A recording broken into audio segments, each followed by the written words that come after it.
Goeiedag, Aboetie. Sê hallo vir die kinders. Sanibona Bantwana. Vandag praat ons oor die kombuis. Is julle reg? Wat is die woord vir mes in isiZulu? Dis reg, umese. En wat is die woord vir vurk in isiZulu?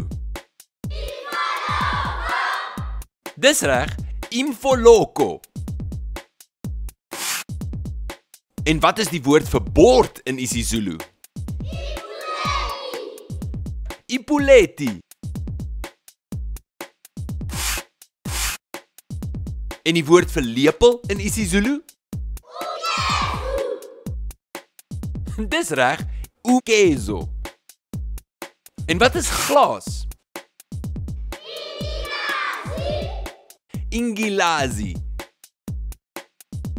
En pot in isiZulu? Ibodwe.